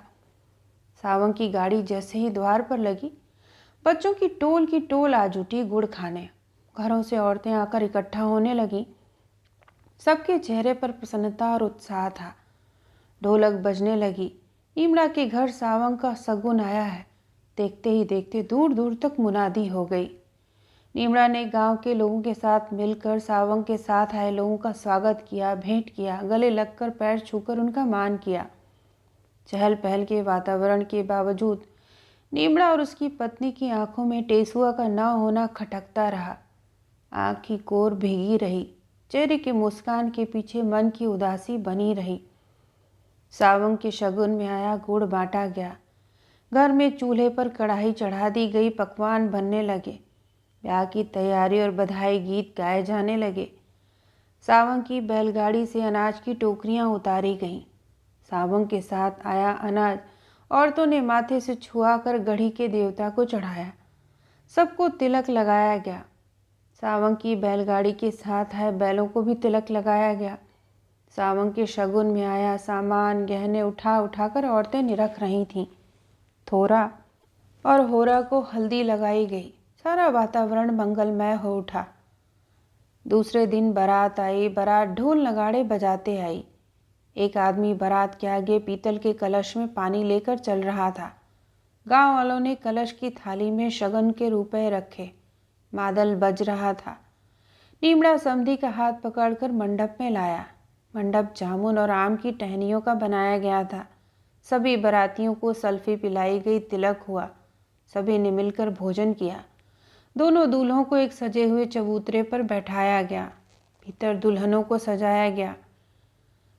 सारी रात नृत्य, हंसी ठट्ठा चलता रहा। फेरे हुए। गांव के लोगों ने बरसों बाद फेरे देखे। फेरे वाला ब्याह महंगा पड़ता, इसलिए अब कोई नहीं करता। लड़का वाला अपने घर ले जाकर फेरे कर लेता है। बुनसारे नीमड़ा ने गोद में उठाकर दोनों बेटियों को बैलगाड़ी पर बैठा दिया। बाकी लोग पैदल विदा हुए। टेसुआ की याद कर सब रोए। सबने हल्दी चावल फेंके। ससुराल की ड्योढ़ी पर जब बारात पहुंची तो ससुराल के लोगों ने स्वागत किया। थोरा और होरा के सिर पर से काली मुर्गी उतारी गई। थोरा से ज़्यादा होरा को निहार रहे थे लोग। यह बात थोरा ने महसूस कर ली थी। होरा का गोरा मुख पूरनमासी के चाँद सा दमक रहा था। उसकी ठोड़ी में कढ़े सरसों के फूल और प्यारे लग रहे थे। सब लोग बहू की तारीफ करते और होरा को देखने लगते थे। थोरा समझ गई थी कि होरा के कारण उसको ब्याहा गया है। फिर होरा सुंदर भी थी। ससुराल में उसका आदर ज़्यादा होगा। रात को कोठरी में दिया जल रहा था। थोरा चुपचाप कोने में खड़ी थी। दिए का उजाला उसके मुख पर पड़ रहा था। बाहर बिरादरी का खाना पीना चल रहा था। औरतें सुहाग गा रही थीं। थोरा का पति भीतर आया। साफा उतार कर उसने दीवार की खूंटी पर टांग दिया। खाट पर बैठकर कुटिल मुस्कान से उसे देखता बोला, तेरी बहन तो रानी रूपमती है। मेरा भाई बड़ा भाग्यवान है। थोरा को लगा जैसे अंधेरे में बिजली कौंध गई। समझ गई बहन का रूप पति की आंखों में समा गया है। अपनी गरीबी और कंगाली पर उसे दुख सा हुआ। ईश्वर ने गुण दिए थे पर रूप नहीं। माँ कहती थी काली कोयल सी ही थी मेरी थोरा। भगवान ने सुर दिया, चित्रकारी में बढ़िया हाथ दिया, बस रूप में कमी कर दी। जाने काली कोयल सा जीवन न हो जाए। माँ कहती है कोयल काली थी तो उसका पति उसे मायके भेज दिया था। जब बसंत आया तो कोयल गा उठी थी, पी कहाँ पी कहाँ। उसी सुरीली आवाज़ के मुंह में बंधा कोयल का पति लौटा था और उसे लिवा ले गया था। दिन धीरे धीरे सरकते गए। थोरा हमेशा होरा का ध्यान रखती। समझ गई थी कि पति की नज़र उस पर है। होरा के एक बेटा हो गया पर थोरा माँ न बन पाई। अपने माँ न बनने का थोरा को ज़रा भी दुख नहीं था। वो होरा के बच्चे की माँ बन गई थी, सारे दिन उसकी सेवा चाकरी करती। होरा का बच्चा सारे दिन थोरा के पास ही रहता जैसे वह उसकी माँ हो। एक दिन जब थोरा बच्चे के साथ बैठी खेल रही थी तभी थोरा का पति कोठरी में आया। बच्चे को देखकर सुलग गया और उसे जलती आंखों से देखता बोला, अपना तो जड़ी नहीं, दूसरे के बच्चे की सेवा करती है। दूसरे का कौन? मेरी बहन और तेरे भाई का है। चुप, पर मुझे तो अपना बेटा चाहिए नहीं। तो थोड़ा सहम कर चुप रह गई और बटर बटर पति को देखने लगी। दूसरी लाऊंगा क्या? पर मैं तो ब्याह कर आई हूं नी। तो अब कौन दूसरा ब्याह करूंगा? पति हंसा, इस बार तो अपनी मर्जी से भगौरिया हाट से लाऊंगा। ओ मारे, थोड़ा डर कर बोली, मैंने तो पहले ही देख रखी थी, पर बापू नहीं मारा। उसके बापू से मारे बाबा का पुराना वैर जो चल रहा था, अब इतना दम दिखा रहा है, पहले क्यों नहीं लाया? थोड़ा गुस्से से बोली, मेरे भाग्य में तो तू बदी थी ना पड़िया भैंस। कहता थोड़ा का पति बाहर चला गया। थोड़ा दम से धरती पर बैठ गई पत्थर की मूर्ति की तरह। आंगन में चांद उतर आया था। थोड़ा खाट पर पड़ी पड़ी चांद को निहार रही थी। थोड़ा का पति खेत से लौटा, बैलगाड़ी लगाकर भीतर आया तो देखा सूने आंगन में होरा अकेली सो रही है। थोड़ा का पति देर तक उसके रूप को निहारता रहा। होरा की नंगी गोरी पिंडलियां चमक रही थीं। वह धीरे से उसे छूता रहा, उसे सहलाता रहा, उसके पैरों के गहनों को छूता रहा। होरा जाग गई, सामने जीजा को देखकर डर गई। उसने सहम कर उसे देखा। जीजा उसे फन काढ़े काले नाक सा लगा जो बस डसने ही वाला था। जीजा, वो कहकर चिल्लाई डर कर। चुप, उसने बढ़कर उसके मुंह को दबा दिया और बोला, मारे वास्ते एक बेटा जनेगी तो रानी बनकर इस घर में रहेगी। नी नी कहते होरा छूट कर भागी। दूसरे दिन दोपहर को होरा थोरा की कोठरी में आई। थोरा लहंगा सिल रही थी। होरा को देख खुश हो उठी। होरा सहम कर थोरा से लिपट गई। थोड़ी चौकन्नी से उसे देखने लगी। क्या बात है रे होरा, तू इतना डरी कैसे है? बहन, जीजा मारे पर बुरी नज़र राखे है। काई? थोरा चौंक कर बोली। कलेजे में जैसे सुई चुभ गई थी। हाँ बहन, कल रात मैं आंगड़े में सो रही थी, वो मेरे पैर सहला रहा था और बोला, मारे वास्ते बेटा जनेगी तो रानी बनकर रहेगी। जानती हूँ रे, मारा पति के मुंडा पर जवानी की खील उठी है। थोड़ा सहम कर बोली और उदास हो गई। रो मत बहन। होरा, तू तो बहन है मारी, इसलिए आकर बता दिया।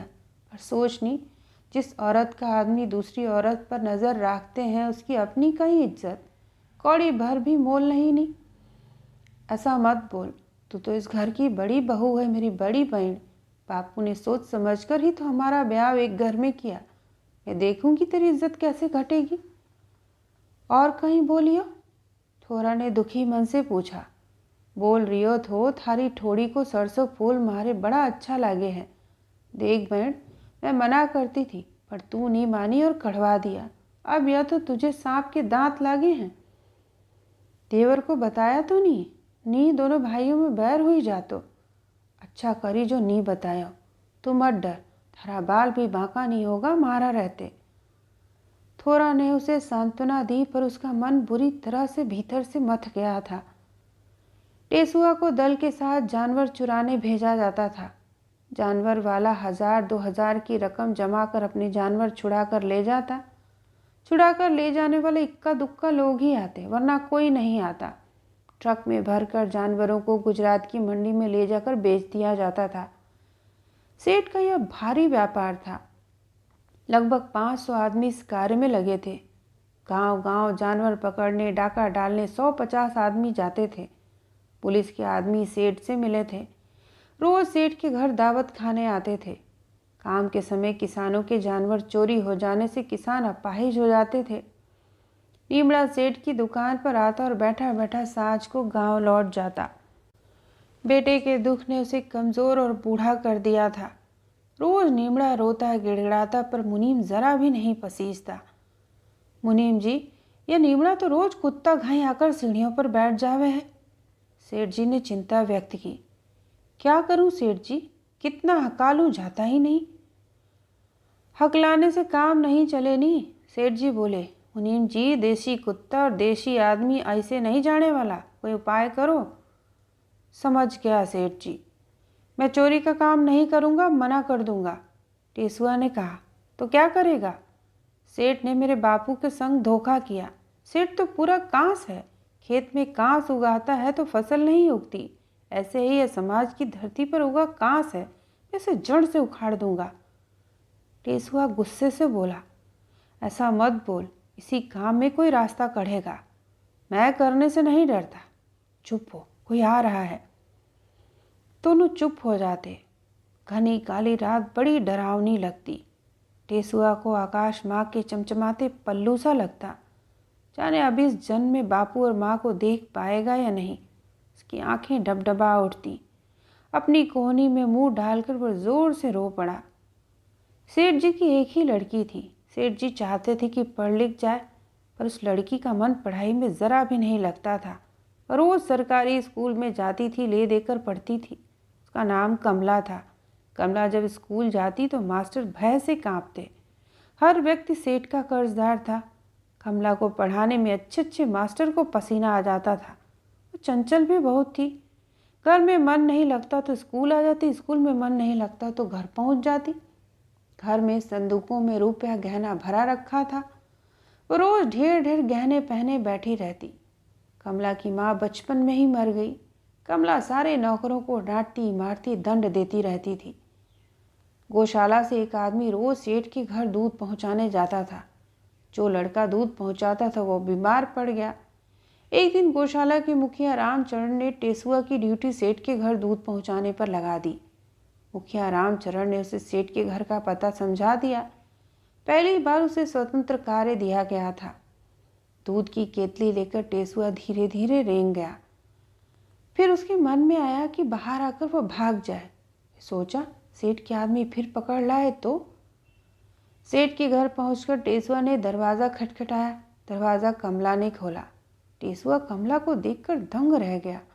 ढेर सारे गहनों में लदी फदी कमला सामने खड़ी थी। नथ और बौर पहने देख वह समझा कमला का ब्याह हो गया होगा। कमला टेसुआ को देखकर प्रसन्न हो गई। पहली बार घर में किसी नवयुवक को देख रही थी। मालकिन, दूध है। हम मालकिन नहीं, हमारा नाम कमला है। कमला जोर से हंसी। उसे मालकिन शब्द बड़ा अच्छा लगा।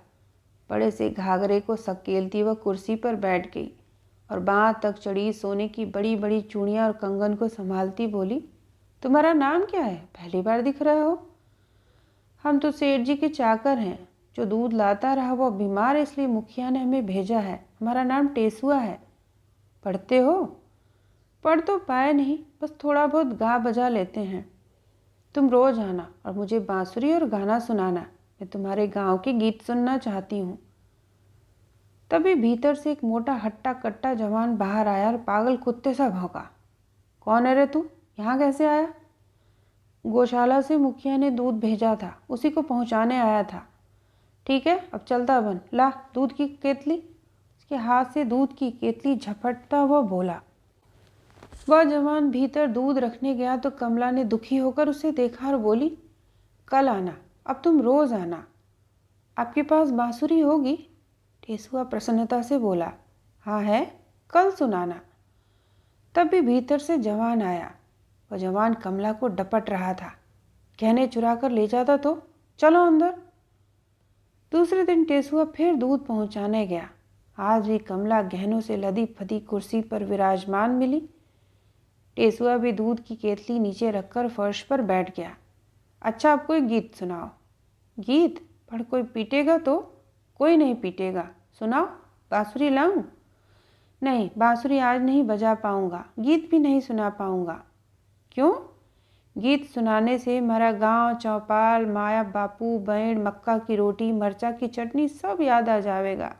हमारे आँख से बरसात की लड़ी नहीं थमेगी मालकिन। टेसुआ की आंखें डबडबा उठी। तो अच्छा, कोई कहानी सुनाओ टेसुआ। सुनो मालकिन। टेसुआ ने कहानी सुनाई। एक आदमी अपना बेटे के संग चोरी करने निकल लियो।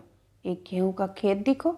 आदमी ने अपने बेटे से कहा कि तू बयड़ी यानी टेकड़ी पर बैठ जा और कोई आव तो दिखे तो झट मेरे को कह दीजो। छोरा एक बयड़ी पर चढ़ गयो और बैठकर इधर उधर देखने लगो। उसका बापू गेहूं जल्दी जल्दी काटने लग गयो। थोड़ी देर में उसने बेटे से पूछा, काई रे, कोई देख तो नहीं रही हो? लड़के ने उत्तर दिया, बापू कोई आदमी नो नहीं दिखे, पर ऊपर भगवान देख रहे छे नी। आपने छोटे से बेटे की बात सुन वह आदमी दंग रह गया और दराती फेंक तुरंत बेटे को लेकर घर आ गया। कितना दिना से उनने चोरी का काम छोड़ दी। टेसुआ, बड़ी अच्छी कहानी है। कमला ध्यान से सुन रही थी। इतनी अच्छी कहानी तुझे कौन सुनाया? हमारा बापू बहुत अच्छी अच्छी कहानी सुनाता है। वही हम सबको रोज रात में कहानी सुनाता था। कहते कहते टेसुआ की आंखें भर उठी। तो रोज आकर मुझे कहानी सुनाना। भाग्य में होगा तो आऊँगा। दूध ले लो नी। अच्छा लड्डू खाएगा? रहने दे मालकिन, गरीब आदमी के भाग्य में लड्डू नहीं है। नहीं तो गरीब नहीं तो ज्ञानी है। पता नहीं। कमला ने दूध खाली करके केतली वापस दे दी। टेसुआ लौट गया। समय का चक्र अपनी धुरी पर घूमता रहा। भगौरिया हाट लगा। माँ ने खबर भेजी पर थोरा और होरा नहीं आ पाई। फूला बहनों के बिना उदास हो गई। माँ बापू मजूरी पर जाते, फूला घर पर रहती। वो अब घर का सारा काम करने लगी थी। थोरा का पति भगौरिया हाट गया था। लौटा तो अकेला नहीं आया, उसके साथ एक गोरी लड़की थी। घर में उथल पुथल मच गई। होरा दौड़ी दौड़ी थोरा के पास गई। थोरा ओंघाई सी खाट पर लेटी थी। उसे ज्वर ने आ दबाया था। भैंड, होरा ने उसे जगाया। भैंड, जीजा भगौरिया हाट से किसी को ले आया है। कहीं? थोरा हड़बड़ा कर उठी। उसे लगा वह कुएं में नीचे नीचे डूबती जा रही है। लगा उसका सिर फट जाएगा। भैंड, कुछ बोल भैंड। होरा ने थोरा को जोर से हिलाया जैसे बुझती बाती को ऊंचा कर रही हो। अब काई बोलू रे होरा, उसने तो जीवन भर के लिए मारा मुंडा सीली कर दियो। देख सब उसका कैसे स्वागत कर रही हैं। करने दो, भगवान ने ही जब मेरे भाग्य को सूखी बयड़ी बना दी, किससे कहूँ। बयड़ी का भाग्य जाने नहीं। ऊंची रहे पर पानी नहीं ठहरे, फसल नहीं उगे। जाके खेत में बयड़ी होवे वह किसान तो माथा फोड़े नहीं, उसकी ज़मीन तो बेकार चली जावे। भूली गई, बापू कहानी सुनाता था, जो ऊंची बयड़ी पर बैठे वो बड़ी बात बोले बड़ा मान पावे। फसल नहीं उगे तो कहीं, फसल वास्ते तो ज़मीन ही ज़मीन है। पर आदमी ऊंचो होना चाहिए, ऊंची बात बोलने वालों। पर सूखी बैड़ी तो सूखी रहे ना। सूखी बैड़ी ने घाम भारी लाग्यो नहीं। थोरा के होंठ कांपने लगे और आंखों से आंसू बहने लगे। खेत के भाग्य की सारी घाम बैड़ी झेल जावे, तभी तो खेत हरा रहे नहीं। मारी बहन, गोरा लाया होगा नहीं? थोरा ने पूछा। पर मन की काली है, थोड़ी पर दाना होगा, घर फोड़नी है। वही बहन के टेका दे रही है। रोते हुए थोरा के मुख पर हंसी आ गई। होरा जो देर से अपनी रुलाई रोके थी, अपने को रोक नहीं पाई और थोरा के गले रखकर रो पड़ी। दोनों बहनें रोती रहीं। तभी दरवाज़ा खटका और दोनों संभल गईं। कोठरी में थोरा के पति ने प्रवेश किया। होरा झट जीजा की तरफ पीट कर कोने में खड़ी हो गई। थोरा का पति गहरी आंखों से होरा की पीठ पर अपनी नज़र फेरता रहा। थोरा उठी और उसने अपनी आड़ में होरा को कर लिया। थोरा की यह हरकत थोरा के पति को बहुत बुरी लगी। उसने चिढ़कर थोरा को देखा। कोठरी खाली कर दे, तू माँ की कोठरी में चली जा, मोनी रहेगी इसमें, समझी? काई वास्ते जाऊँ माँ की कोठरी में? राण ले आया इसलिए? चिनाल मुँह लड़ाती है। हाँ हाँ, राण ले आया इसलिए कि तू सूखी बैड़ी निकली, किसान के कौन काम की। पति की बात सुनकर थोरा का चेहरा काला कोयले सा हो गया। गले तक आती रुलाई को रोकती, आंसुओं को धक्याती वह बोली, देखूंगी नहीं वह कितनी हरी भरी होगी। चुप, पेट में आटी राख लो, सोच से डांट करे है। मैं कहीं पेट में आटी रखूं, राखे तेरी प्यारी। जा चले जा, कोठरी में खाली नहीं करूं। मारे बापू ने ब्याह कराया है, फेरे लेकर लाया है, ब्याह वाली हूँ, मारी इज्जत है। बड़ी आई इज्जत वाली। ठीक है, दूसरी कोठरी बांध लूँगा, कहता वह गुस्से से भनभनाता चला गया। घर में नई कोठरी बनने लगी थी। थोरा की सौत का नाम मोहनी था। उसने आते ही पति को मोहनी कर अपने बस में कर लिया था। सारे दिन मोहनी सस्ती संवरती रहती। थोरा का पति जो पहले हफ्तों घर से गायब रहता तब घर पर ही पड़ा रहता। जब से मोहनी आई थी थोरा ने कोठरी से निकलना बंद कर दिया था। होरा ही आकर उसे रोटी पानी दे जाती और घर के समाचार सुना जाती। एक दिन मोहनी अपनी चोटी के फुंदने को घुमाती थोरा की कोठरी की तरफ निकली। रास्ते में होरा की कोठरी पड़ती थी। होरा ने एक कमरे से उसे जाते देखा तो झट बाहर आ गई। कहाँ जा रही है? होरा ने टोका। सौत से मिलने। सोचा सौत तो कोठरी से निकलती नहीं, मैं ही फेरा लगाऊं। सारा दिन कोठरी में पड़ी रहती है, बुझ जाएगी। बुझने दे, तू क्यों उसकी चिंता करने लगी? इतनी चिंता वाली थी तो आई क्यों? बैंड की तरफदारी तो देखो। काहे नहीं करूं? तू उसके संसार में डाका डालने आ गई। भाई इज्जत से बोलनी, मैं तेरी बैंड लागूं? जा कांच में मुंह निहार करा। तू ही बहना घर को खाए जा रही है। तीसरी को भी मांग रहे थे, हमारे बापू ने मना बोल दी थी। भड़ से थोरा की कोठरी का दरवाज़ा खुला और थोरा दरवाजे पर आई। चुप कर होरा, काहे बके जाई रही है? धन्य भाग सौतन के दर्शन हुए, मोहनी बोली। थोरा ने मुंह नीचा कर लिया और भीतर चली गई। होरा धम से अपनी देहरी पर बैठ गई। मोहनी वापस पलटकर लौटी। अलगनी में पिंजरे में टंगा मिट्ठू अपनी टाएं टाएं आवाज़ में चीखता रहा। टेसुआ रोज दूध लेकर सेठ जी के घर आता था। कमला उससे प्रभावित होती गई। थोड़ी देर तक बैठे बातें करते रहे। कमला जो सिर चढ़ी लड़की थी, किसी के काबू में नहीं आती थी, अब ठीक से रहने लगी थी। किसी की स्नेह ने उसे जीना सिखा दिया था। यदि टेसुआ नहीं आता तो कमला घर सिर पर उठा लेती। अंत में टेसुआ को बुलाना पड़ता। सेठ जी के कान में भी भनक लगी। चिंता में रहने लगे, उन्हें चिंता सताने लगी। व्यापार में मन नहीं लगता, ज़्यादातर घर में रहते। एक दिन जब मुनीम जी आए तो सेठ जी अधिक दुखी थे। मुनीम जी देखो कैसो आपणो मंत्र उल्टो हो गयो। नीमड़ा नी बेटो तो सपोलो निकलो, बीन पर मेरी बेटी को नचा रिया है। काई तुम सोचो नी, ऐसो अंधेर तो सेठ जी कहीं नहीं देखने को मिलो। हिरन बांग नु खा रियो है, कलयुग आ गया है।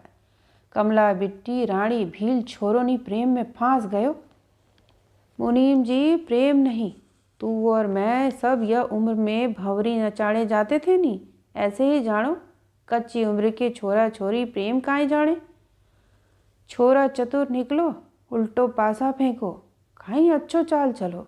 कमला बिटिया नु फांस कर सब चित कर लियो नी। कैरम के खेल में रानी को घर में डालो तो खेल खत्म, ऐसे ही चाल चलो नी। भील छोरा है ना, भील को मतलब तुम जाने नहीं। भील तीर को बोले है। सेठ जी घबराकर बोले, तम काहे विचार नी, धूधू करी मारो घर जली रियो है। छोरो नी छोड़ देनी, नीमड़ा के बुलाए कर छोरो नी सौंप देनी सेठ जी। पर मुनीम जी, नीमड़ा के छोरों ने अगाड़ा पिछाड़ा सब देख लियो नी। अबे काल हलांगा पड़रियो नी, काल टल जाने दो नी। इलाज वास्ते दवा की टोटा है काई, एक दवा नहीं लागे तो दूसरी, दूसरी नहीं लागे तो तीसरी। ठीक बोले भाया। उठती गडार पे गाड़ी वापस खिसली जाए, एक जोर का धक्का लगाया। 2 बखत लगायो, पर तीसरी बखत तो गाड़ी ऊपर चढ़ी जाए नहीं। ये जाए न पाले आवे, बस फिर कमला बिट्टी के ब्याह झटपट करें। सेठ जी उकड़ू बैठ गए पलंग पर। झूले की तरफ झोंका खाते प्रसन्नता से बोले, चौपड़ के वास्ते दिमाग जोरने सोच्यो पड़ी है।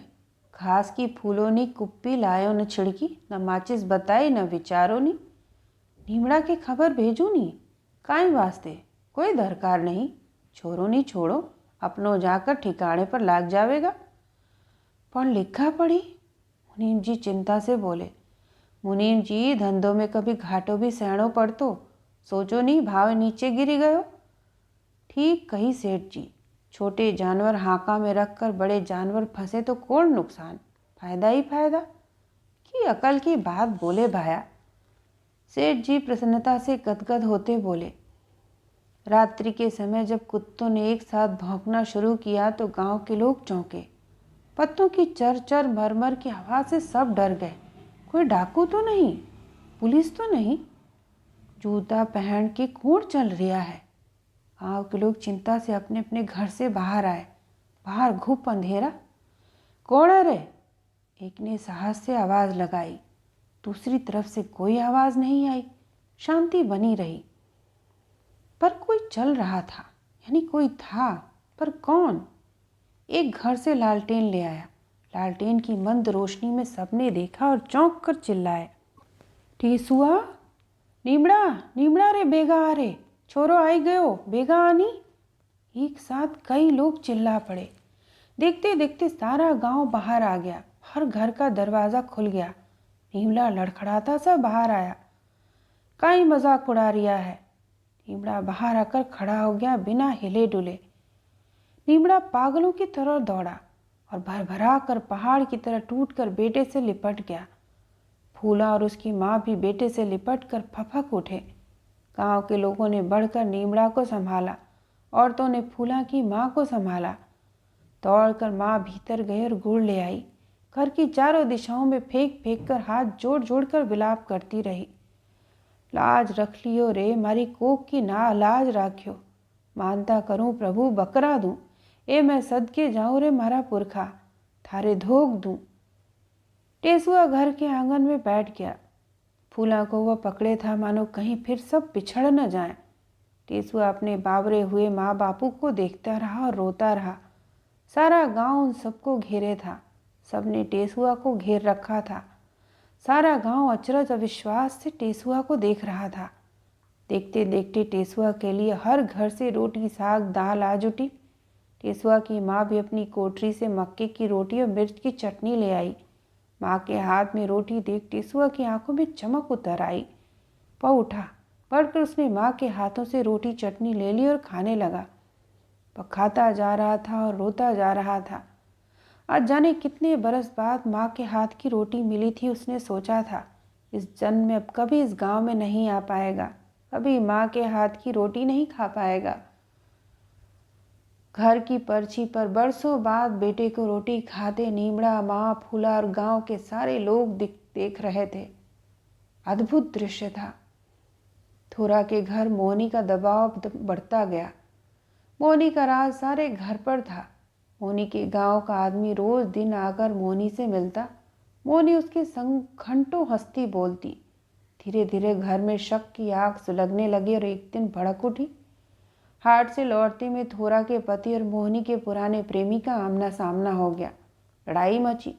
दोनों ने डट कर महुआ की शराब पी रखी थी। मोहनी के प्रेमी ने एक बड़ा सा पत्थर थोरा के पति के सिर पर दे मारा और जंगल में भाग गया। थोरा के पति का सिर कुचल गया और वह वहीं मर गया। लाश घर आई। लाश को खाट पर डालकर लाया गया था। सब हक्के बक्के थे। थोरा कोठरी से चीखती चिल्लाती रोती दौड़ती आई। सारा गांव इकट्ठा हो गया। पति की लाश आंगन में पड़ी थी। थोरा पति की लाश के पास गई और चिल्लाई, मारे तू सूखी बैड़ी बोलता था नहीं, अब अपना खेत हरा किए बिना काई चला गया, बोल काई वास्ते चला गया। थोरा जोर जोर से विलाप कर रही थी और सिर पटक रही थी। दूसरे दिन लाश को मिट्टी देकर सब लोग घर आए तो देखा घर में पुलिस आ गई थी। पुलिस पूछताछ कर रही थी। इसकी घरवाली कौन है? सिपाही ने पूछा। मैं हूँ साहब, इसकी ब्याहता। थोरा सामने आकर खड़ी हो गई। तेरे पति को किसने मारा? कौन ने मारा? हाट से आई रही हो तो बाघ झपटी गयो, वो पहाड़ी से लुढ़की गयो और मरी गयो। कोई से वैर दुश्मनी? कौन से वैर नहीं, कौन से दुश्मनी नहीं थी, सीधा साधा आदमी था। यह कौन है तेरी? पुलिस ने होरा और मोहनी को देखकर पूछा। दोनों हमारी बहन है। होरा तो देवरानी भी है और मोहनी तो हफ्ता पहले गांव से आई थी। थोरा ने कहा। पुलिस का सिपाही पूछताछ कर थक कर लौट गया। सब प्रसन्न हो उठे। सारे गांव ने थोरा की वाहवाही की, वरना जाने कितने महीने पुलिस गांव पर आफत किए रहती। मोहनी दंग थी। उसने पहली बार थोरा के बड़े रूप को देखा था। उसका मन कितना सुंदर है इसकी था पाई थी। मोहनी की आंखें भर उठी। उसने थोरा के पैर छुए और क्षमा मांगी। अब तू भी जा अपने गांव। अब वह तो रहा नहीं, यहाँ रहकर काई करेगी। जा, नहीं तो पुलिस यूं ही फिर रार मचाएगी। थोरा ने मोहनी से कहा, और तू? मैं कोण भगोरिया घाट से आई हूँ। ब्याह करके दिया है मेरे बापू ने। फेरे लेकर आई हूँ, देहरी नहीं छोड़ूंगी। थोरा ने गर्व से कहा। मोहनी अपना सामान गठरी में बांध कर जाने लगी। थोरा देहरी पर खड़ी थी। मोहनी जाते जाते पलट पलट कर सूखी बयड़ी को देखती रही। तो यह थी कहानी सूखी बयड़ी। सुनने के लिए आप सभी का धन्यवाद।